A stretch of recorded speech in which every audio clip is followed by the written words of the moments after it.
ان الحمد للہ نحمده ونستعینه ونستغفره اما بعد اعوذ باللہ من الشیطان الرجیم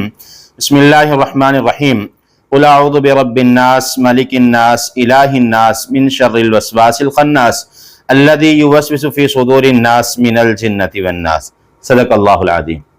ناظرین کرام، آج فہم دین کورس کا دوسرا سبق ہے، دوسرا لیکچر ہے لیول 1 کا۔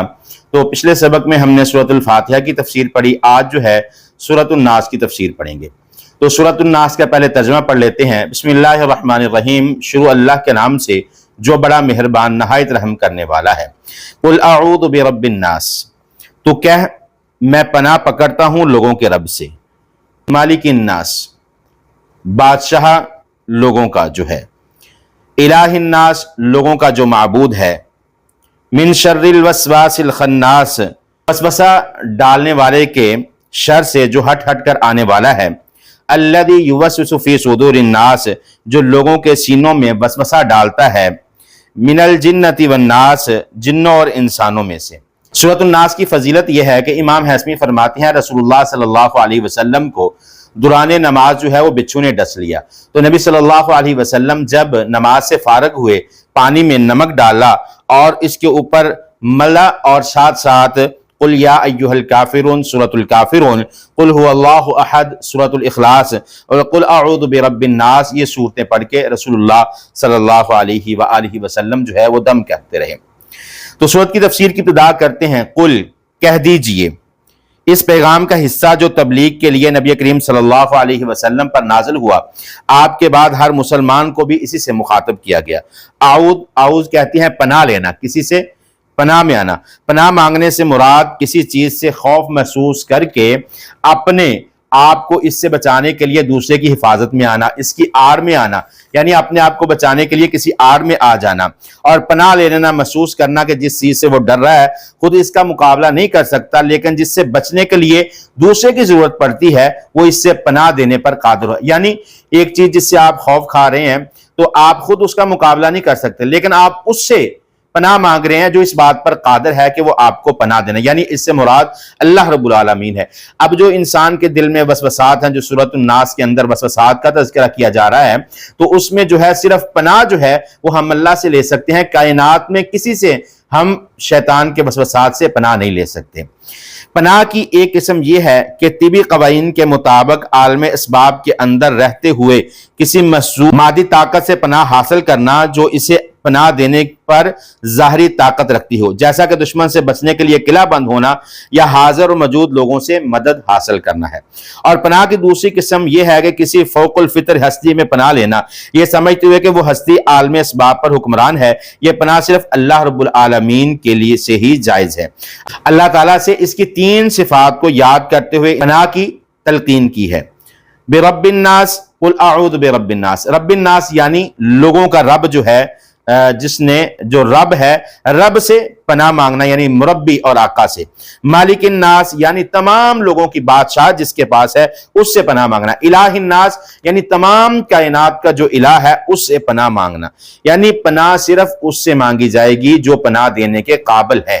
قلعے کے اندر آپ چھپ سکتے ہیں، لیکن اللہ کی جو پناہ ہے وہ سب سے زیادہ قوی اور مضبوط ہے۔ رب الناس، مالک الناس، الہ الناس، اس میں اللہ رب العالمین کی تعریف، اللہ کی عظمت، اللہ کی کبریائی اور اللہ رب العالمین خالق و مالک ہونا جو ہے وہ اس چیز سے لازم آتا ہے۔ جس کی بادشاہت ہے اسی کے لیے ہر چیز جو خالق و مالک ہے حقیقی بادشاہ ہے۔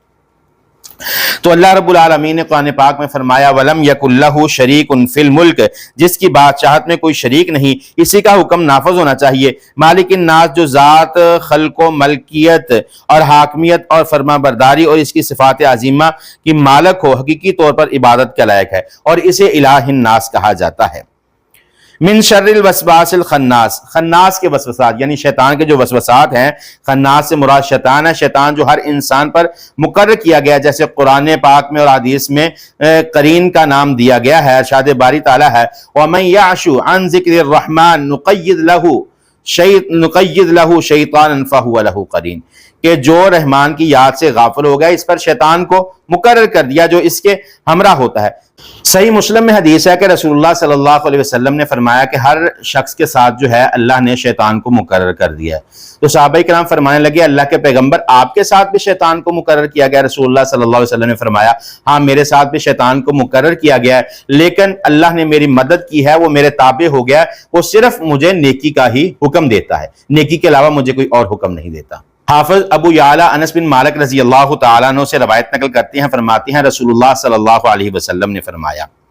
کہ شیطان انسان کے دل پر لگام ڈالے ہوئے ہے۔ جب انسان اللہ کا ذکر کرتا ہے تو یہ انسان سے دور ہو جاتا ہے، جب انسان اللہ کے ذکر سے غافل ہو جاتا ہے تو یہ اس پر اپنا قبضہ جما لیتا ہے، اس کے دل پر جو ہے وہ قابض ہو جاتا ہے، اور پھر اس کے دل میں وسوسات ڈالنے شروع کر دیتا ہے۔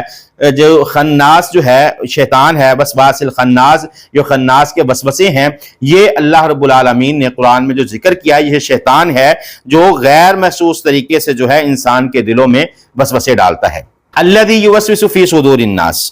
جو لوگوں کے سینوں میں وسوسے پیدا کرتا ہے۔ وسوسہ سے مراد ہر وہ برا خیال جو انسان کو برائی کی طرف راغب کرتا ہے۔ شیطان کی طرف سے لوگوں کے سینوں میں پیدا کیے جانے والے وسوسے مختلف انداز سے ہوتے ہیں۔ اللہ کی ذات کے بارے میں بہکانا، بندوں کے حوالے سے بہکانا، اللہ تعالیٰ اور اس کی توحید کے بارے میں شک و شبہات کو پیدا کرنا، شرک میں مبتلا کر دینا، بندوں کا ایک دوسرے کے بارے میں بدگمانی جیسے برے خیالات میں مبتلا کر دینا، تفرقہ بازی پیدا کر دینا، جیسا کہ صحیح بخاری میں روایت نقل ہے رسول اللہ صلی اللہ علیہ وسلم نے فرمایا، ام المؤمنین حضرت صفیہ کے ساتھ دو صحابہ کا قصہ بیان ہوا جس میں آپ صلی اللہ علیہ وسلم نے فرمایا بے شک شیطان جو ہے انسان کے خون میں اس طرح دوڑتا ہے کہ مجھے خدشہ ہے کہ وہ تمہارے دلوں میں کوئی غلط وسوسہ نہ ڈال دے۔ تو مزید شیطان کا وسوسہ یہ ہے کہ وہ برائی کو مزین کرتا ہے، انسان کو ہر وقت جو ہے وہ برائی کی طرف ڈالتا ہے کہ انسان کسی نہ کسی طریقے پر برائی پر لگ جائے، اور انسان اس کے مد مقابل نیکی جو ہے جو وہ نفرت دلاتا ہے۔ تو انسان جب اللہ کے ذکر سے غافل ہو جاتا ہے تو اس وقت جو ہے شیطان انسان کے دل پر، انسان کے سینے پر غالب آ جاتا ہے اور اس کے دل میں وسوسات کو ڈالنا شروع کر دیتا ہے، جیسا کہ اللہ رب العالمین نے قرآن پاک میں ارشاد فرمایا وَإِمَّا يَنزَغَنَّكَ مِنَ الشَّيْطَانِ نَزْغٌ فَاسْتَعِذْ بِاللَّهِ، اور اگر آپ کو شیطان کی طرف سے کوئی وسوسہ آنے لگے تو اللہ کی پناہ حاصل کر لیا کرو۔ جب انسان کے دل میں وسوسہ آ جائے اللہ کی ذات کے بارے میں، اللہ کی صفات کے بارے میں، اللہ کی الوہیت کے بارے میں، اللہ کی ربوبیت کے بارے میں، اللہ کے اسماء و صفات کے بارے میں، بندوں کے بارے میں، کسی قسم کا بھی جب آپ کے دل میں کوئی وسوسہ پیدا ہو جائے تو فوراً جو ہے اعوذ باللہ من الشیطان الرجیم، اللہ کی پناہ میں آ جایا کریں۔ اور من الجنۃ والناس جو ہے جو جنوں اور انسانوں میں ہے، یعنی یہ جو وسوسہ اندازی کا کام ہے شیطان جن بھی کرتے ہیں، شیطان انس بھی ہے، یعنی جنات جو ہیں وہ جنات میں، جنوں کے دلوں میں وسوسے ڈالتے ہیں، اور انسانوں میں جو شیطان ہے وہ بھی انسان کے دلوں میں وسوسات ڈالتے ہیں۔ اللہ رب العالمین فرماتے ہیں کہ اسی طرح ہم نے ہر نبی کے جنوں اور انسانوں میں دشمن بنائے جو شیطان ایک دوسرے کی طرف وسوسات ڈالتے ہیں۔ مسند احمد میں، سنن نسائی میں، ابن حبان میں اور دیگر احادیث کی کتابوں میں حضرت ابو ذر سے روایت نقل ہے رسول اللہ صلی اللہ علیہ وسلم نے فرمایا اے ابو ذر اللہ نے انسانی اور جنی شیطانات سے پناہ مانگو۔ ابو ذر نے فرمایا کیا انسانوں بھی شیطان ہوتے ہیں؟ تو نبی کریم صلی اللہ علیہ وسلم نے فرمایا انسانوں میں وہ شیاطین ہیں جو مختلف انداز سے انسانوں کو راہ ہدایت سے بہکاتے ہیں، راہی کی ترغیب دیتے ہیں، کبھی دین کا لبادہ اوڑھ کر، کبھی شرک و بدعات کی تعلیم دیتے ہوئے، کبھی ناسے اور کبھی خیر خواہی کے روپ میں حرام خوری اور فحاشی اور عریانی کو ترغیب دیتے ہیں۔ یعنی سورۃ الناس میں اللہ رب العالمین نے اپنی پناہ کا ذکر کیا ہے، قل اعوذ برب الناس، کہ شیطان کے وسوسات سے، اور اللہ کی صفات برب الناس، مالک الناس، الہ الناس، یہ اللہ کی صفات ہیں کہ جو انسانوں کا رب ہے، جو قیامت کے دن کا بادشاہ ہے، جو جہانوں کا بادشاہ ہے اور جو لوگوں کا الہ ہے۔ ان سب صفات کو رکھ کے ہم کیا کہتے ہیں کہ اللہ جو جنات ہمارے دلوں میں وسوسات ڈالتے ہیں اللہ اس سے پناہ عطا فرما۔ دعا ہے اللہ رب العالمین سمجھنے کی توفیق عطا فرمائے۔ واقول قولی ھذا استغفر اللہ لی ولکم۔